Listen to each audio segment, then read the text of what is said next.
welcome to All About Agatha, the podcast dedicated to reading and ranking every single mystery novel written by the Queen of Crime, Dame Agatha Christie. I'm Kemper Donovan. I'm Catherine Brobeck. And we have the happy task of covering a short story this week. And a very fun one at that. An extremely fun one at that. Catherine, what are we covering?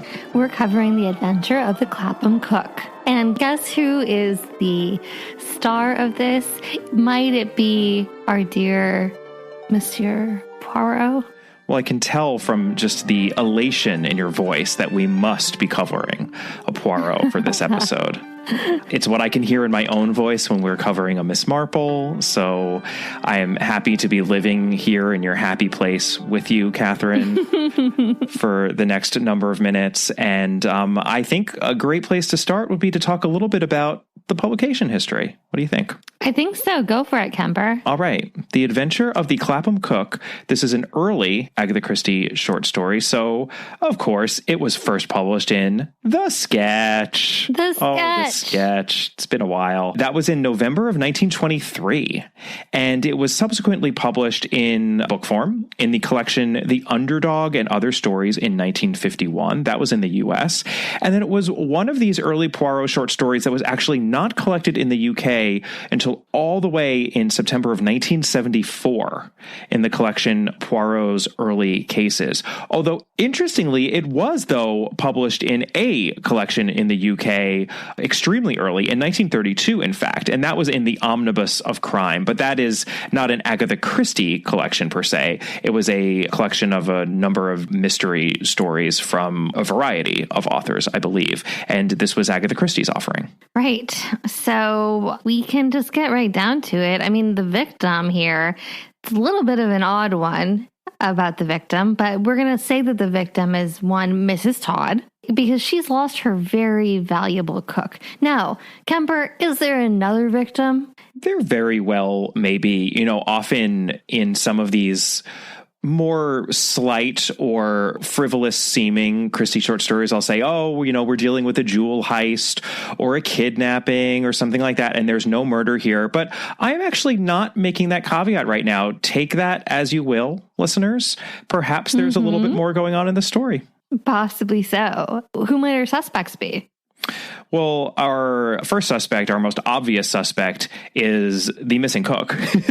That would be right. Eliza Dunn, because she has disappeared and seemingly pulled a runner. We'll get into exactly what's happening here, but she seems to be implicated in her own disappearance somehow. Right. And again, are there other suspects? Possibly, but let's get there. Yeah, let's just get into it because it's a short story and we don't really have to belabor the point. No.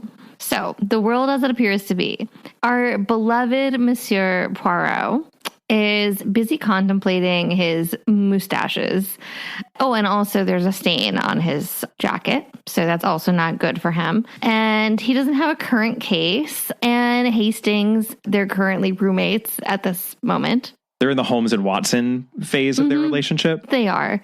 And so while Poirot is, you know, looking at the stain, etc., Hastings is reading the paper because he keeps suggesting random stories that he's reading as possible crimes that Poirot could investigate. One of those is a bank clerk who absconded with £50,000 worth of assets. And Poirot was basically like, sure.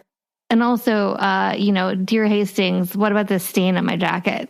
I just like to point out that this is how so many of these early short stories start out. Poirot and Hastings kicking it in the morning. It's always like the late morning post breakfast, and Hastings is just checking out the paper, and he gives a little laundry list of items that he's read out of the paper, and Poirot is fussing with something or other. There's a lightness to these early short stories that I just adore. Oh, absolutely. And they all kind of have a similar format, which we're going to find out in 1 second, because what happens next? So what happens next is that even though Poirot has all of these grand plans to remove that spot of grease from his new gray suit, there's also his winter overcoat that he must lay aside in the powder of Keating's. And The moment is ripe for the trimmings of my mustaches, and afterwards I must apply the pomade. So Poirot just has a lot to do, but unfortunately for him, a red-faced angry lady, Mrs. Todd, rings the bell. We're already getting the sense that she's not necessarily from, the creme de la creme of society here. And she sort of insults Poirot's credentials because she says, "You're not a bit like what I thought you'd be." The next words out of her mouth are, "Did you pay for the bit in the paper saying what a clever detective you were, or did they put it in themselves?" And Poirot draws himself up and says, "Madame." Right. She's basically then like, I am coming here because I read about you in the paper and I need you to find my missing cook. And Poirot's like, okay, there's an angry lady who's now insulted me to my face. Mm-hmm. And he is kind of just staring at her and says, "Madame, I'm a private detective." And she's like, find my missing cook. He basically pulls a, "Do you know who I am?" Hercule Poirot does not look for missing domestics. And this is probably the best part of the story, actually, because it's a great moment on both their parts, because Mrs. Todd, Christie writes, snorted with indignation. And she says, "That's it, is it, my fine fellow? Too proud, eh? Only deal with government secrets and countesses' jewels? Let me tell you, a servant's every bit as important as a tiara to a woman in my position. We can't all be fine ladies going out in our motors with our diamonds and our pearls. A good cook's a good cook, and when you lose her, it's as much to you as her pearls are to some fine lady." And then Christie writes, "For a moment or two, it appeared to be a toss-up between Poirot's dignity and his sense of humor. Finally, he laughed and sat down again, and he completely mea culpas, and he says, 'You know what?' He literally says, 'Madame, you are in the right, and I am in the wrong. Your remarks are just and intelligent. This case will be a novelty. Never yet have I hunted a missing domestic, etc., etc.' And he says, you make a good point that to you this is important, and I was kind of being a snob, and this is part of the secret sauce as to why Poirot is such a beloved character, because I think many people would assume that he would just, remain snooty. And what's so charming about what he does in this is that he turns on a dime and just completely embraces Mrs. Todd after he dismissed her. Right. And also, what do I always get to say in this podcast? Never underestimate the help. Indeed. Kemper, and this is like a very early example, but he gets it. He gets the point that she's making. It's a very simple setup. This woman Mrs. Todd lives with her husband, Mr. Todd. They have a lodger or a paying guest, which is the slightly more genteel way she refers to him, a Mr. Simpson. And along with this cook who's no longer there is a housemaid, Annie. The only person who used to be on the premises who obviously is no longer there, it's the reason that Mrs. Todd has come to see Poirot, is this cook, Eliza Dunn. Poirot and Hastings go to Clapham, hence the title of the short story.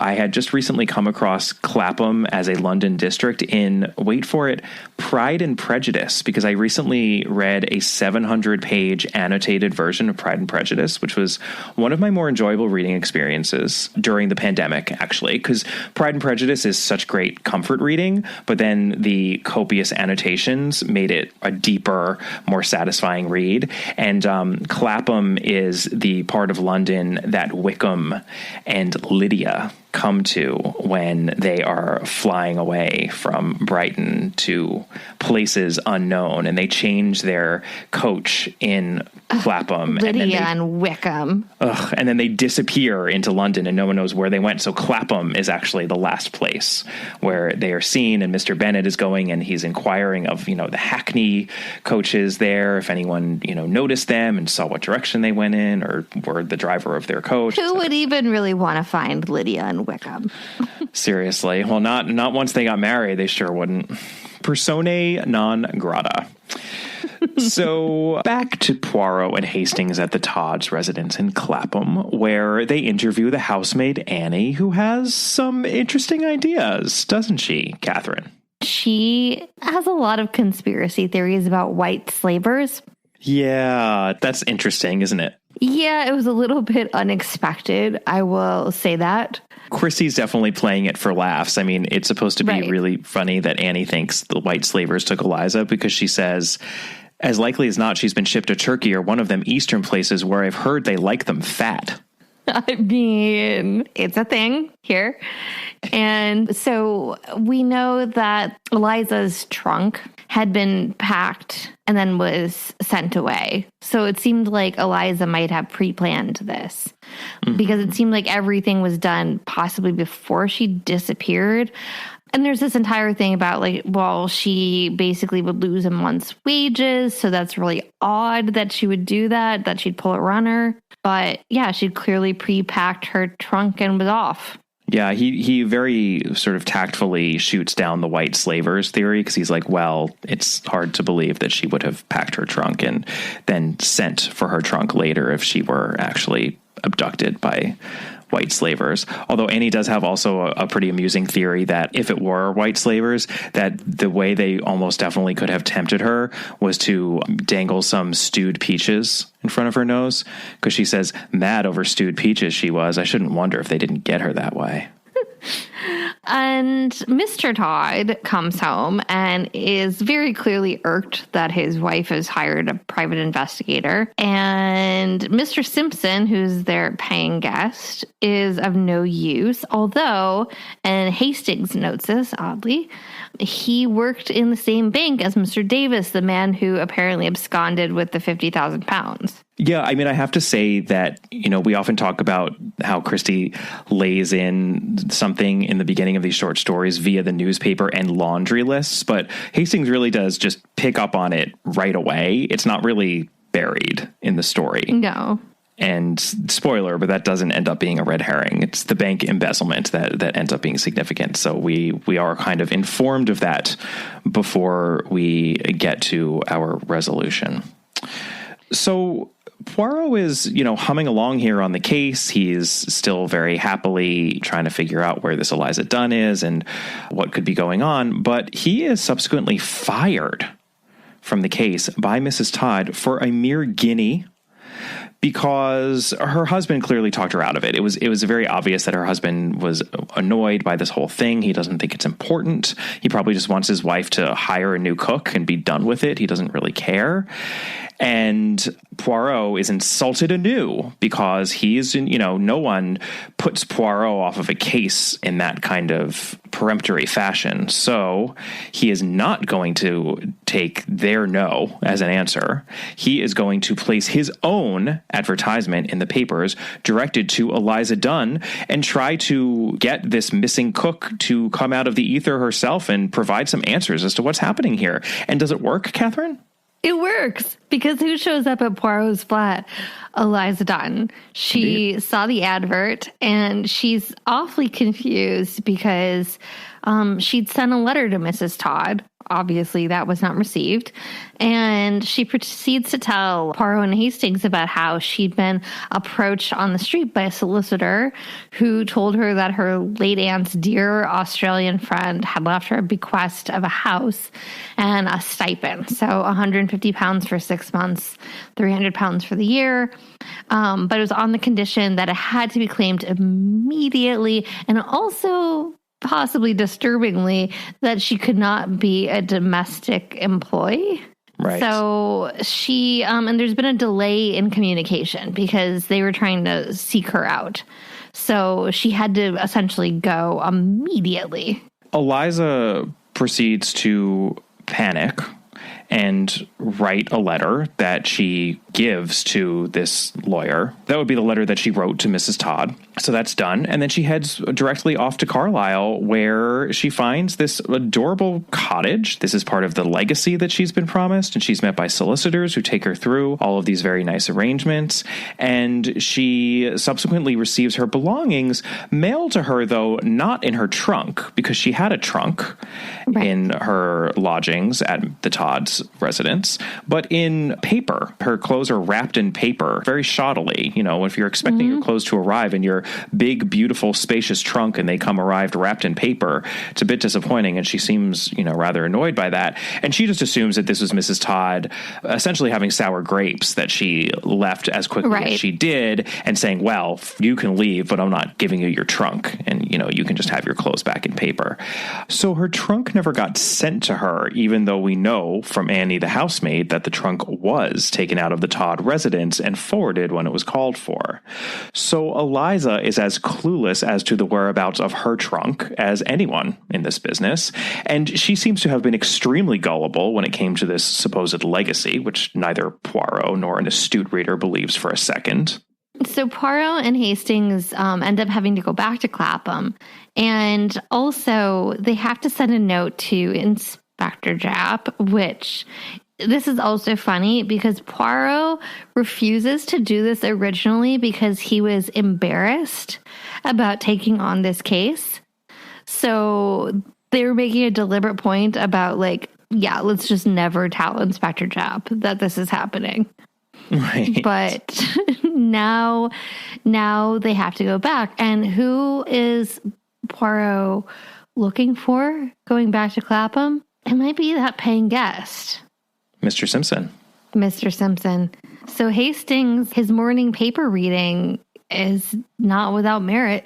And I think we can just switch into the world as it actually is, because there are really only a few clues. We can kind of figure out what's going on immediately. But what's the first clue, Kemper?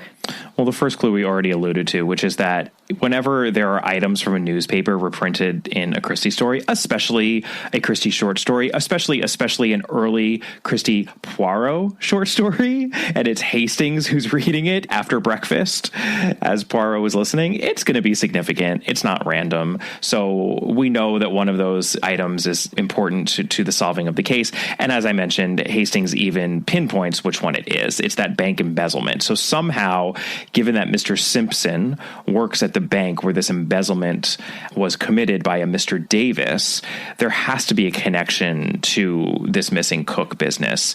And, the obvious connection is Mr. Simpson. So the real mystery is how.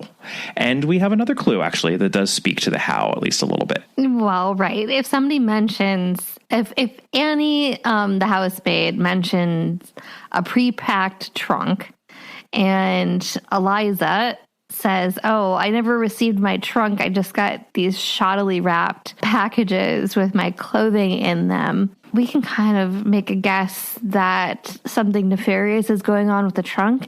And I have to say the deduction here is pretty easy, because if you have a pretty large steamer trunk, what might fit in a pretty large steamer trunk, Kemper? I think a body might actually fit in a trunk. Yes. I'm reminded of the trunk murderer that was referenced in one of Christie's novels. And when we were covering whatever novel that was, I made the mistake of assuming that referred to people being stuffed in what people in the UK would call the boot of their car. I've always found it funny that you thought that, because my assumption, I think it's probably because when I grew up, we actually had a bunch of antique steamer trunks in the house. Mm-hmm. So, I know exactly how big a steamer trunk is. Right. Well, it's not about the size, but we obviously in the U.S. when we refer to trunks, we're generally talking about the back or front compartment of a car, i.e. the boot of a car. Unless you live in the Brobeck household. Unless you live in the Brobeck household, apparently. But yes, so the trunk murderer clearly was able to stuff some bodies into trunks. It's been done before. It could be done again. And I think we would do well as astute readers to think about that. That's all we have, although I think even with those two little clues, we could probably get to what might be happening here. But let's just spell it out as we get to our resolution. Mr. Simpson is behind the embezzlement scheme, not Mr. Davis, because Mr. Davis is, of course, dead, and his body is stuffed into Eliza Dunn's trunk. And Mr. Simpson, of course, just used his poor colleague as the front so that he could, would buy him time, and he would not be the one that anyone was looking to when they were trying to figure out who had actually engaged in this embezzlement. We don't really get any more details than that. I still would imagine that's a little tricky to pull off, but sure, I believe it on the surface level at which it is presented in this short story. The issue, though, of course, is that he needed a convenient place to store the body. That's often the hardest part about murdering someone, isn't it? That you have to somehow get rid of a body or not be associated with a dead body. So he decided to use the cook's trunk because she had an old trunk. Because, of course, as is brought up within the story, well, why didn't he just buy a new trunk if he needed to stuff a body in a trunk? And the answer that's given, I suppose, is believable enough, which is he needed a trunk that looked respectable and that also wouldn't attract any attention. And a brand spanking new trunk is not the kind of trunk in which you want to hide a dead body. You really want an old, battered trunk that no one's going to look twice at. Right. And I mean, I suppose you could also ask, how did he arrange the entire letting of the house in Carlisle? But again, he embezzled 50,000 pounds. So, he went to some expense, right, to pull off the ruse with Eliza because he had to actually give her the money for the legacy, the quote unquote legacy that she was getting. So he gave her a lump sum there. Then he had to actually lease the house for a number of months. So, but that was, an expenditure in the hundreds of pounds for a 50,000 pound embezzlement. So it's quite believable that he would have done that. Yeah, absolutely. I mean, Poirot at some point says to Eliza, which is very sad for her, he says, I hope you don't lose your cooking skills. Yeah. She's going to have to go back to domestic service rather soon. Yeah. Yeah. And so that trunk ends up going to Glasgow, and it's just going to be basically like thrown into storage there because it's not going to get picked up. I mean, presumably somebody would very quickly realize the smell. This is all happening within the days after the murder. I had the same thought that eventually someone's going to notice the smell. By the time the body starts smelling, he'll be off into another country, unreachable, untraceable, and that's all he needs. He just has to buy himself time. Right. That's exactly it. And then even then, the trunk is sent from Eliza, who's apparently done a runner. So she's going to be the one who's suspicious. Right. If anything, she'd be the one who was implicated some way. So you know what? Maybe getting forced back into domestic service is not the worst thing that could have happened to her. She could have very well found herself serving a life sentence for murder. Anyway, Poirot, because finally he did contact Inspector Japp, they sound the alarms, and he's caught. Mr. Simpson's caught. The end. This episode is brought to you by Best Fiends. Catherine, we are, fingers crossed, turning a corner on this difficult time that we find ourselves in. Spring is on its way in the not-too-distant future. Things are, dare I say, looking up. And I was wondering how you plan on celebrating all these changes with your great love, Howie the Lizard. Kemper, I am my beloved's, and my beloved is mine. And so Howie and I, we're going to kill some slugs, explode some boxes for additional rewards, and most importantly, we're going to solve some puzzles. Lots of puzzles. And is there really any better way to celebrate good times with those we love than by solving puzzles? Not for this girl, or Howie the Lizard. Or this guy either. We've said it before, but it bears repeating that Best Fiends is the perfect game for puzzle-minded folk such as you, our dear listeners. So do yourself a favor and check it out today. Engage your brain with fun puzzles and collect tons of cute characters. Trust me, with over 100 million downloads, this 5-star rated mobile puzzle game is a must-play. Download Best Fiends free on the Apple App Store or Google Play. That's friends without the R. Best Fiends.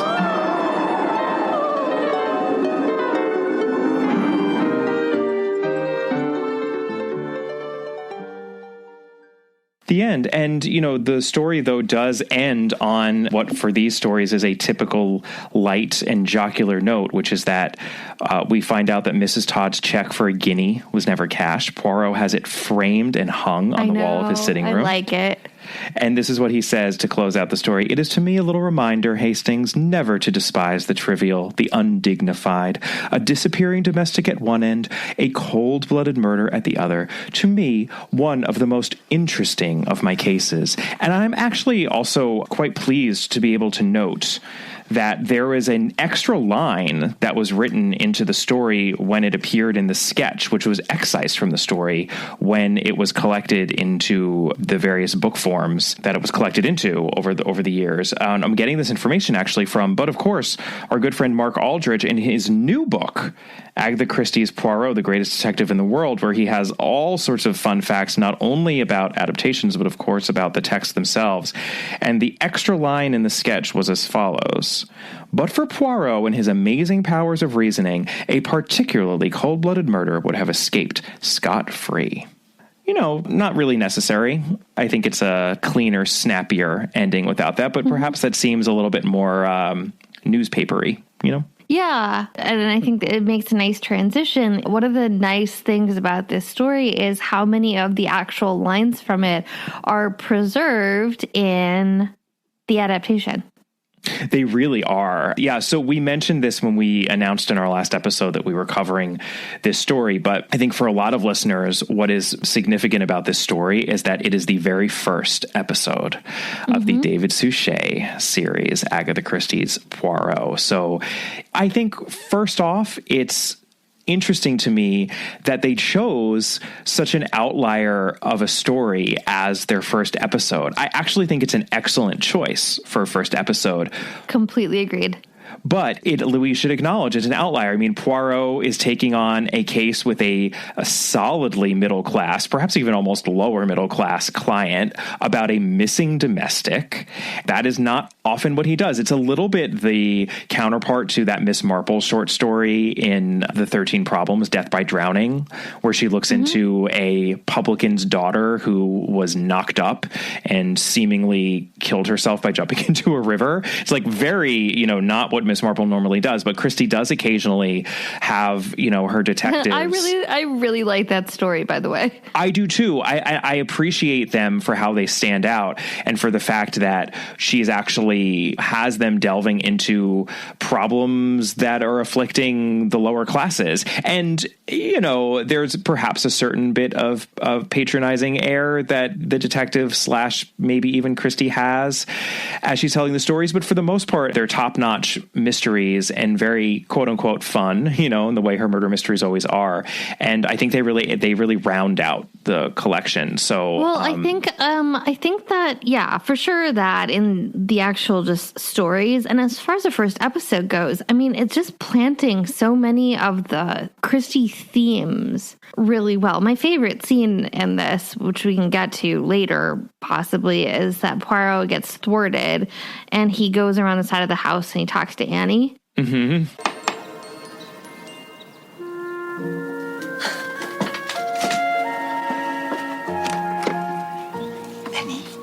I need to ask you a question. Can you help me? I'll try, sir.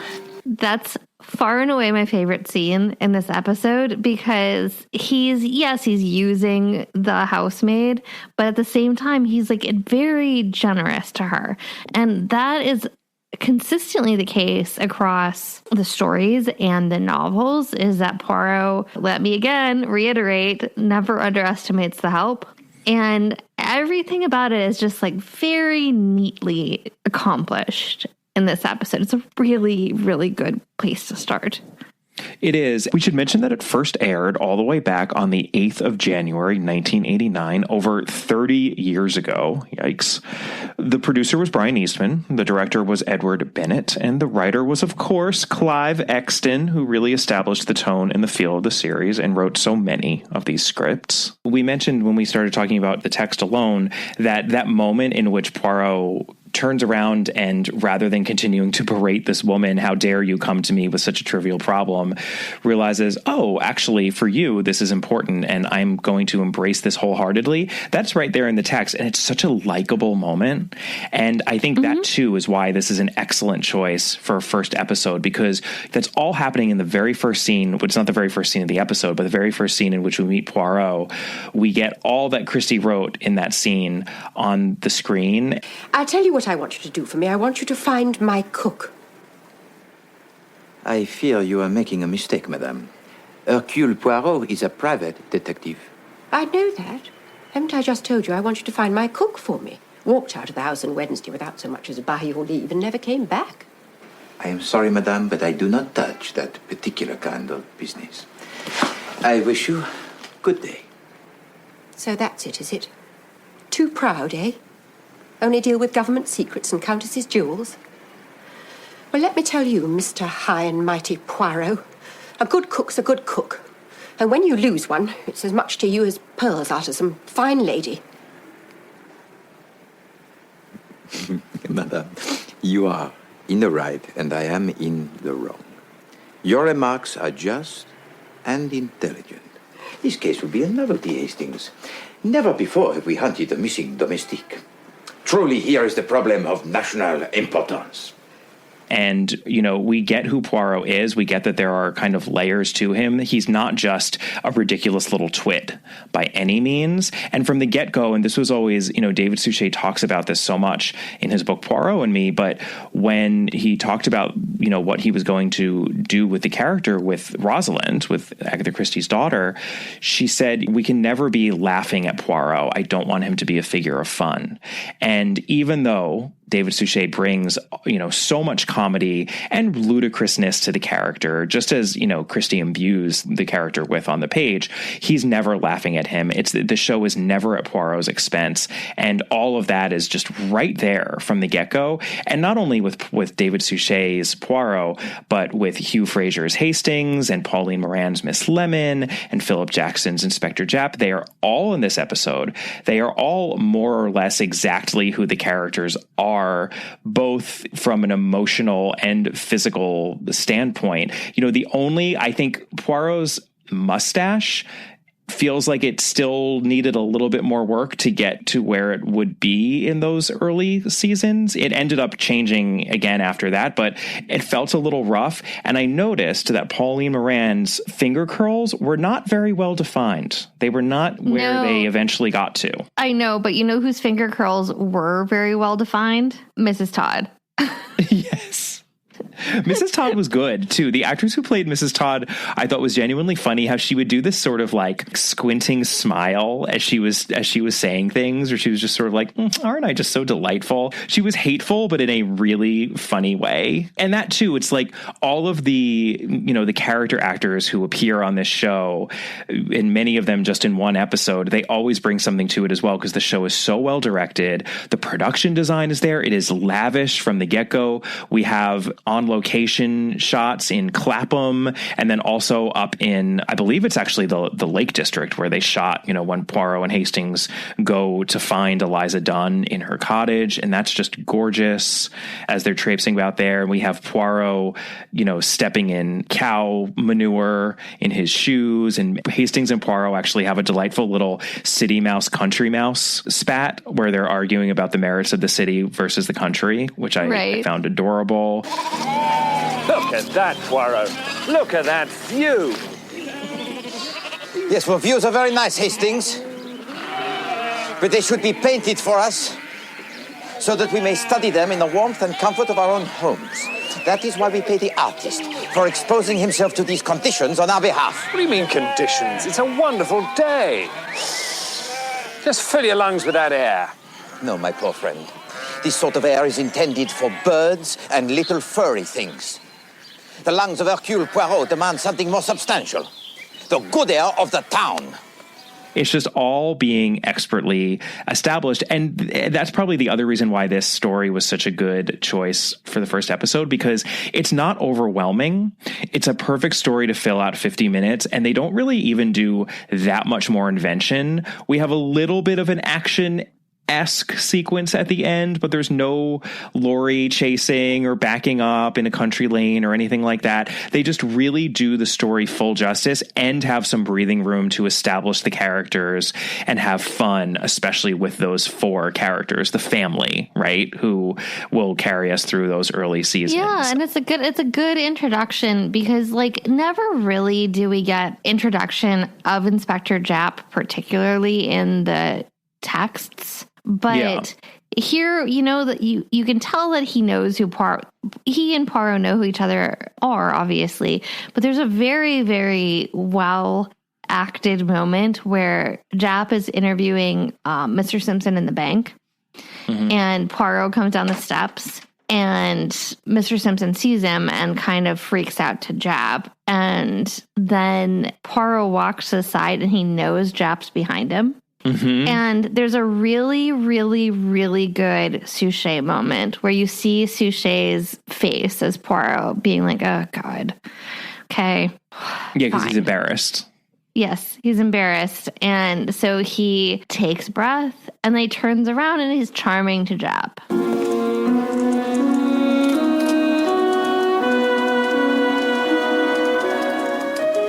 Ah, my dear Chief Inspector Jap. After the reward, eh, Poirot? Oh, no. No, I am engaged on quite a different case. And what would this different case be, then?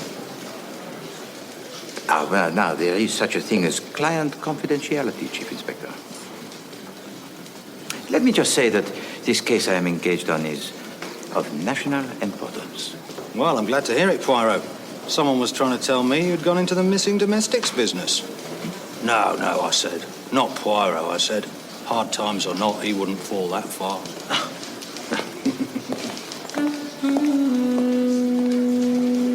It's a really, really nice moment. Yeah, there's also a really funny moment. So this is an example of, in the episode, they're taking dialogue and jokes straight from the text. They totally talk about stewed peaches with Annie. And, Annie says the same thing about how she was mad about stewed peaches. But what the adaptation takes a little further is that it's obvious that Hastings thinks that white slavers is a viable option. He's completely taken in by Annie's theory. And there's this really funny look. It's a look of concern that Poirot gives Hastings at the end of that whole conversation about white slavers and the stewed peaches with Annie, where he's like, oh my God, like, how clueless are you? This is really concerning. It's just this sort of like, yikes look. And it's so funny. And it just immediately establishes their dynamic, that sort of like reverse Jeeves and Wooster thing, right? Where Hugh Fraser is the Wooster to David Suchet's Jeeves. Tell me now, Annie. What was the very last thing Eliza said to you before she went out?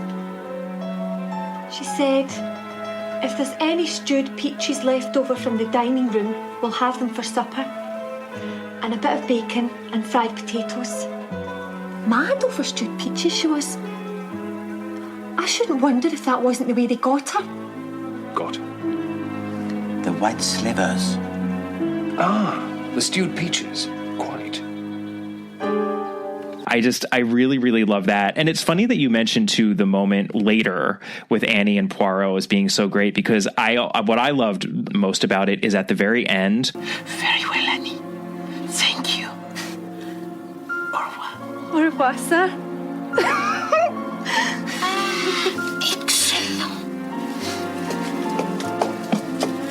She giggles because she's speaking French, and Poirot totally plays along and he says, oh, excellent. And he's so charming to her. And he's so, I know, gosh darn likable. I'm just like, I just want to squeeze your cheeks or hug you or something. I love him. He would not like that. I know he wouldn't. I know he would hate that, but he's just too much adorableness. And what I really have to mention is in that the first scene in which we see Poirot, the very first shot that we get of him is a full body pan from toe to tip. The camera just starts on his spats and slowly, this is the first time we're seeing him, I couldn't believe this as I was watching it, slowly glides up his legs and he brushes a little bit of lint off of his trousers and it goes up his suit and then we see his face there. I actually made a GIF of this. I was very proud of myself because I am at this point a bit old-fashioned when it comes to technology and social media, but I totally figured out how to make a GIF as I was playing this episode via Box, and I tweeted it out for our followers on Twitter. So if you haven't seen it yet, feel free to check it out on @AllAboutTheDame. It's quite a sight to behold. But funnily enough, David Suchet actually talks about that moment in his book Poirot and Me, because not only is it the first moment in the series that we see Poirot, but this was also the first moment of Poirot that they in fact filmed. And I love this because we talked about the final moments of the Suchet series in Dead Man's Folly, right? Which was the last episode that they shot, and how sad it was. And, you know, he was very emotional, and he was crying, and everyone was emotional. And they had this lovely dinner with Matthew Pritchard right in Greenway. But, you know, this is the other end of that. And this is what he says about it. And forgive me, Catherine, but, you know, I seem to be making a habit of slightly long excerpts, but I know that you adore my story times. So I think that, I mean, don't we all, Kevin? I think that this again is worth the slightly longer excerpt, because it just gives a good sense of where David Suchet's headspace was when he started filming this series and when he was doing this episode specifically. So it was Sean. Sean is his driver, who he talks about a lot. He was his driver for the entire run of the series. He's like almost as important as David Suchet to the overall Agatha Christie's Poirot series. So it was Sean who ushered me across London on that June morning in 1988, the first day of filming. I sat there feeling more nervous than I'd ever done in my entire career. Am I going to do this right? I asked myself. Will it work? Things did not start well. Shortly after Sean dropped me outside my dressing room at Twickenham, just down the road from the River Thames at Richmond, my rather nervous male dresser arrived with the suit I was supposed to wear for the first day's shooting. It was for a scene in Poirot's flat in Whitehaven Mansions as part of the opening to the short story The Adventure of the Clapham Cook, which told of a missing cook, a mysterious lodger, and the disappearance of £90,000 in foreign banknotes from a bank in the city of London. I suppose they changed the amount. I'd looked at the scene in the car with Sean on my way to the studio and could see it clearly in my mind. One of the things I could see was that Poirot would be dressed in his black patent leather shoes, his spats, striped trousers, and waistcoat as part of his morning suit. But those were not the clothes that arrived with my dresser on that June morning. Instead, I was presented with a distinctly dull, ordinary gray suit. I was horrified. All the fears that had welled up inside during the first costume fittings a few weeks earlier came flooding back, and I sat down in my chair with a bump. I'm sorry, but I am not going to wear that suit, I said quietly. It isn't what Poirot would wear. He would wear his morning suit. But this is what I've been told to give you, David, my dresser told me, the surprise and the nervousness only too obvious in his voice. Well, I won't be wearing it. I will never forget the look he gave me when I said that. There was despair in his eyes as well as a little confusion. Who was he going to please, the director or me? He was caught in the middle. There was a long pause, and then he backed quietly out of my dressing room with the gray suit over his arm, but I was as determined as I'd ever been that I was going to be true to the Poirot I saw in my mind's eye and heard in my head. In my heart, I knew that there was bound to be some reaction from the director who had clearly decided that was what I should be wearing for the scene, but I wasn't going to be put off. So, after my dresser came back to help me on with the padding I needed to play Poirot, I waited for another costume. I didn't have to wait long. Just a few minutes later, a costume lady arrived, this time carrying a morning suit, complete with striped trousers and waistcoat. My dresser took it from her. Hardly a word was said, but I was delighted that my views were being listened to. Nevertheless, as I walked onto the set for my first scene, I was still trembling with nerves. For the first shot, the camera was to track up from my feet, taking in my patent leather shoes, my spats, and my striped trousers. I was to flick a speck of lint from them with my hand, and then rising to take in my waistcoat and bow tie before arriving on my face with my fingers stretched upwards into steeple, the cathedral of hands, as I liked to call it. Hastings was suggesting crimes that Poirot might be interested in from the paper, but Poirot carefully rejected all of them before telling Hastings that he had to attend to his wardrobe. It was a little vignette of how very particular Poirot was about his clothes. What was really terrifying me, though, was the simple fact that I knew that I had to be exactly right from the very first moment the camera caught sight of me, because once it did, I would never truly be able to change that first impression. I was still trembling when the director, the then 38-year-old Edward Bennett, who was to go on to work on many British television series, called action. But my years in the theater had taught me one thing that helped enormously, the ability to block everything out and concentrate. I knew that if I focused entirely on my Poirot, he would help me conquer my nerves. To my immense relief, the fastidious little detective did exactly that. He saw me through my first day, and my second, and my third, just as he has on every single day ever since. More than anyone, it was Hercule Poirot himself who helped me to bring him to life on that first day at Twickenham. I almost feel emotional about that. It's lovely. He really takes the character so seriously. That's the true takeaway from the book, Poirot and Me. He's got lots of fascinating anecdotes and factoids and little tidbits. I've talked up that book so many times before, and I really do encourage any super fans of the series to check it out. But I think that the other thing that I would say is, like, if you watch this and then you know, we've talked a lot about, you know, they took that hiatus in the late 90s. And when they came back, obviously, they hit a lot of the big novels, and it was significantly darker. But if you lived with Poirot for that long, and if you start here and you work through there. I mean, how would it not be darker? Jeez, like the man has been through a lot. Not just the character of Poirot, but Suchet acting him. I mean, it was so many years of it. Of course it's going to be darker. How would it not be? And he had to grow, too. You really get that sense as well that the character had to change for Suchet to continue to be invested in him for the quarter century that he was. Well, and I mean, also he had to go somewhere. And you lose the supporting cast. So when they come back from that hiatus later, the supporting cast is pretty much gone. Yeah. So that also is like a loss. So now you have somebody all alone. Yes, and that's interesting and it's poignant. And what I love about that book is that it makes me more appreciative of not only the actorly expertise that David Suchet brought to the character, but the passion and the care that he brings to his performance, because it's so key to why the performance just sings as much as it does. And you can see it there. And he actually has another anecdote, which don't worry, Catherine, I won't read out from the book. I may have even referenced it at some point in a previous episode, but during this, The Adventure of the Clapham Cook, the filming of this first episode, he had another major argument with the director. There's a scene actually in the episode when Poirot and Hastings go to Clapham Common after they've been talking with Mrs. Todd, and they have to kind of kill some time essentially before they can interview Mr. Todd coming back from work, and he doesn't offer them a drink, which is unforgivable to Hastings, which I thought was really funny.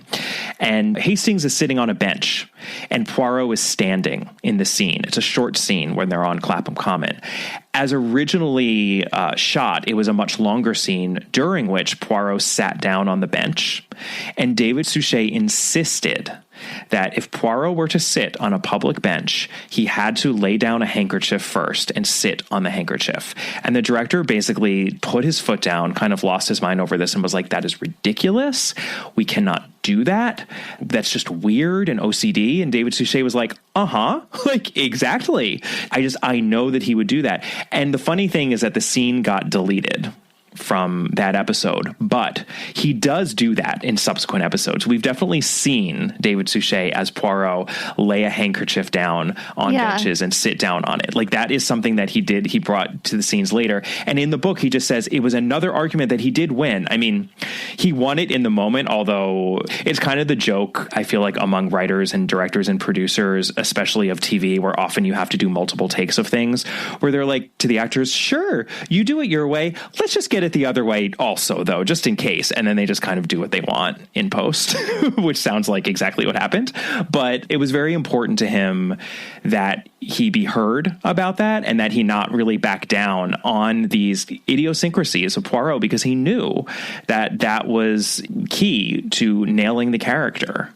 And it's all here in this first episode. It's extraordinary. Yeah, absolutely. I mean, I think it helps that, as Suchet himself said, that he was primarily a stage actor. Still is primarily a stage actor. I always think it's really funny. He got nominated for a Tony Award, gosh, a long time ago at this point, but he was playing Salieri in Amadeus. Mm-hmm. And that seems somehow apropos. I don't know why. That just seems somehow like that makes sense.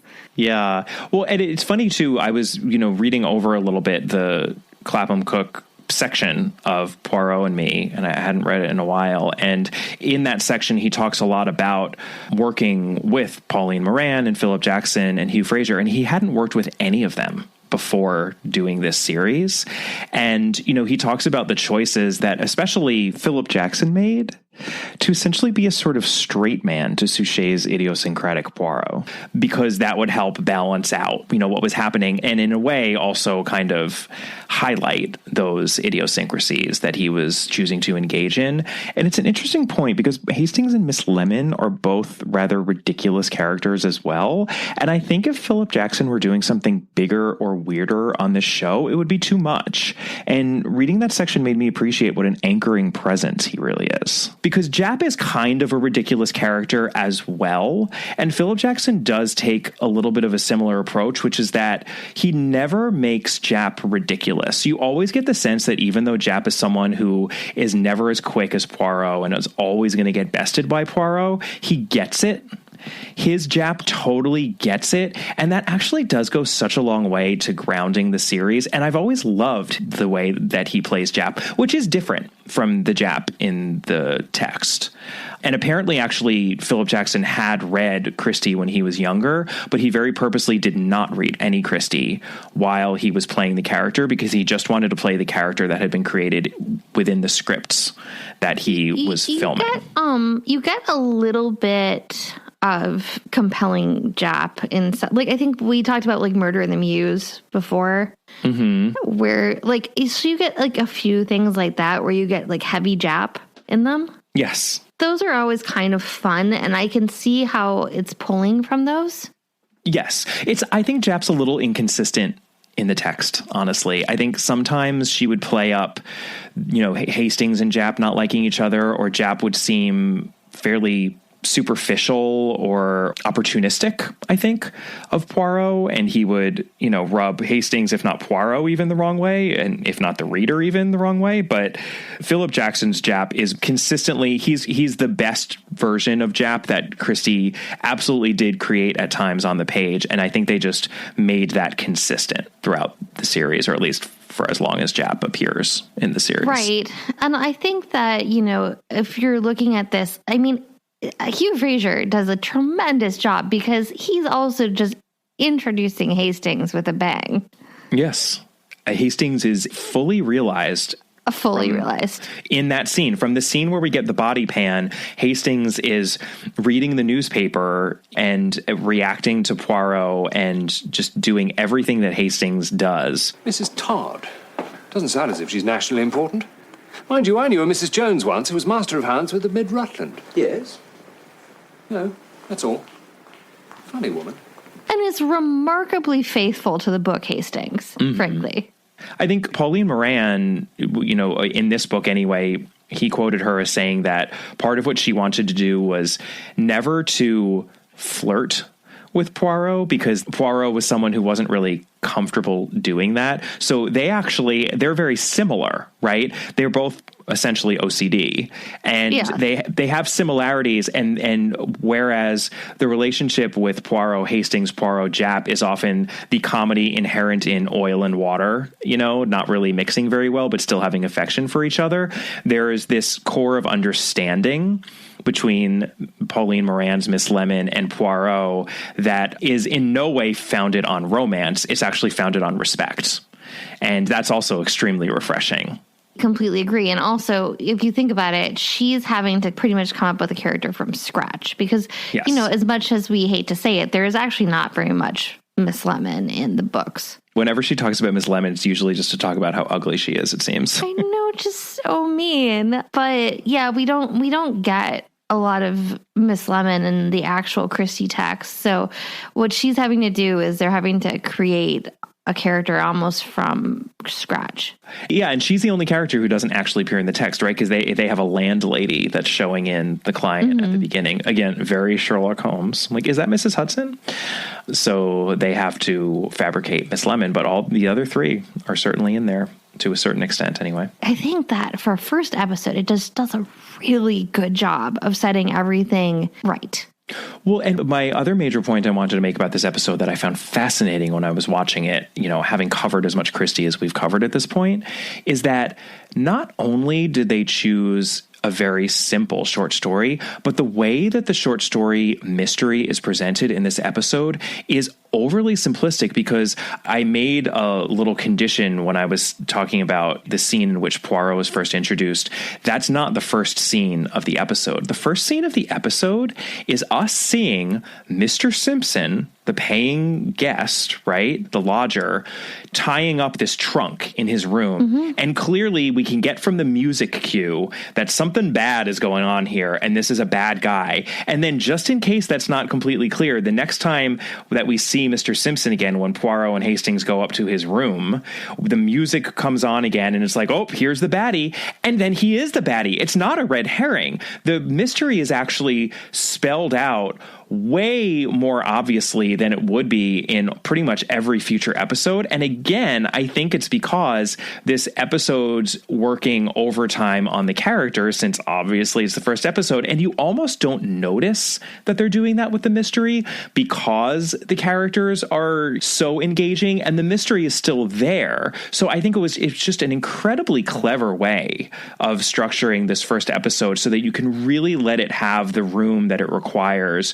to establish these characters. Just really, really impressive, and I think shows a lot of foresight in terms of, even at that point, they were only doing 10 episodes, right? I mean, they couldn't have known that they were going to do every single Poirot story ever written, but, you know, they're just really giving the character the room to come to life. And I think that speaks to the longevity that they were eventually able to achieve with the series. Yeah, absolutely. I really enjoyed watching it and was honestly very impressed, not just by how well it holds up, but by how well it sets everything up. Yeah. I mean, they did add a little extra clue about Bolivar. Oh, I liked that, though. I did too. No, I did. Which is also in keeping with what this series would often do, because they would add little clues that were usually pretty seamless. The person at the train station where the trunk is being kept, who's very snarky with Hastings.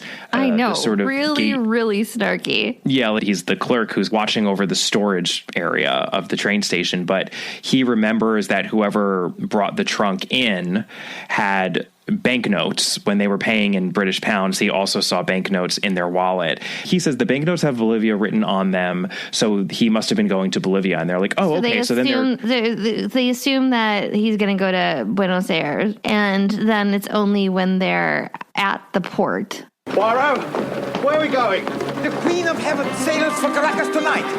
I remember it from the time. Yes, but Caracas isn't in Bolivia, is it?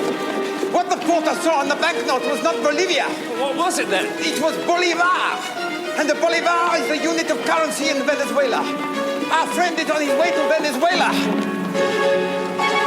Yeah, and you know, it's one of those like, oh, I've been such a fool, but it's very much in keeping with the story, and it's a slight filling good. out. I really like it. Yeah, and then we get that very small, modest action sequence in which, you know, they're hurrying to the real boat, and they say, "Stop that man!" And you know, it's a precursor of action sequences to come. Boy, would those get a lot bigger. Yeah, again, there's no lorry chase in this one. Right. And Poirot frames the check, just as he does in the original. No, Miss Lemon, to the left. At least 1 centimeter to the left. That's better. Voila. Is there nothing to which Hercule Poirot cannot turn his finger? Hand. Pay to Hercule Poirot the sum of 1 guinea only, Ernest Todd. It is to me, Hastings, a little reminder. Never to despise the trivial, but the undignified. A disappearing domestic at one end, a cold-blooded murder at the other.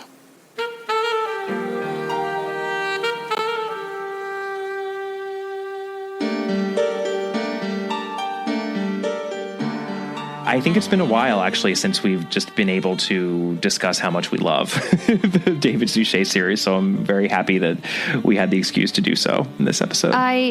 You know what? I could not have been happier. Well, that is the adventure of the Clapham cook. We are so excited for our next episode because it's a very special interview episode in which we sat down recently, over Zoom of course, with Martin Edwards, the author of The Golden Age of Murder, a fascinating encyclopedic non-fictional account of the many authors of the Golden Age of detective fiction. Martin is quite literally one of the most knowledgeable people on this earth when it comes to Christie and her contemporaries, especially in the earlier decades of her career.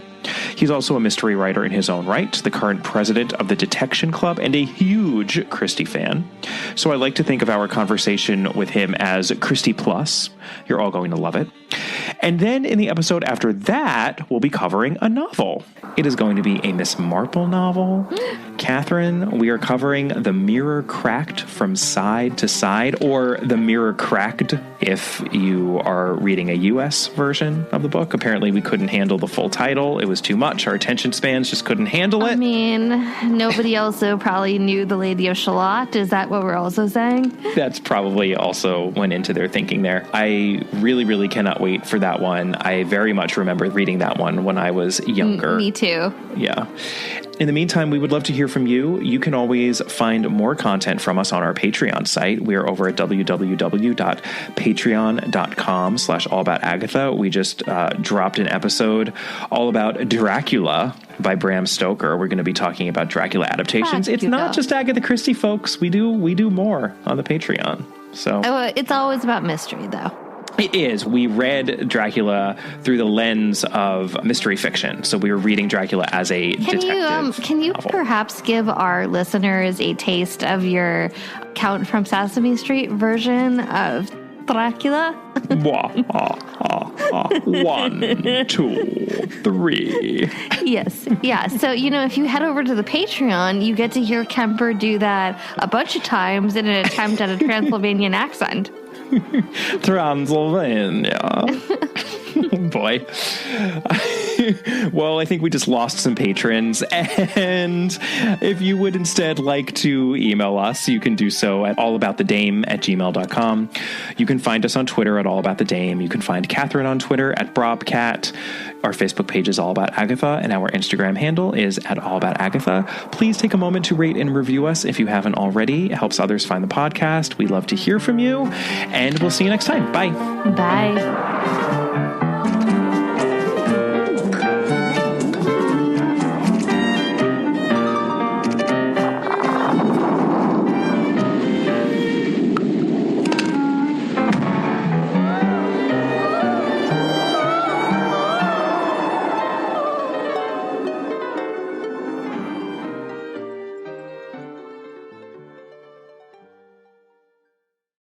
Say goodbye to your credit card rewards. Greedy corporate mega stores, led by Walmart and Target, are pushing for a law in Congress to take away your hard-earned cash back and travel points to line their pockets. The Durbin-Marshall credit card bill would enact harmful credit card routing mandates that would end credit card rewards as we know it. If you love your credit card rewards, tell your lawmakers, hands off my rewards. Tell them to oppose the Durbin-Marshall credit card bill.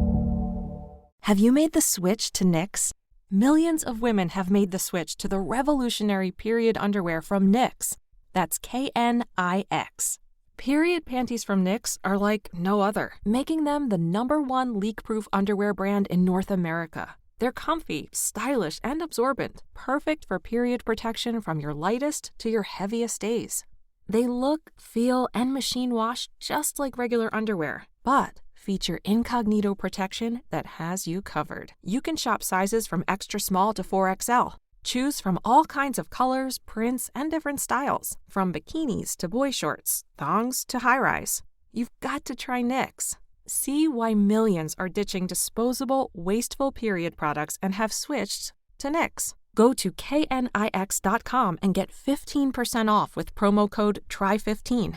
That's Knix.com, promo code TRY15 for 15% off life-changing period underwear. That's knix.com.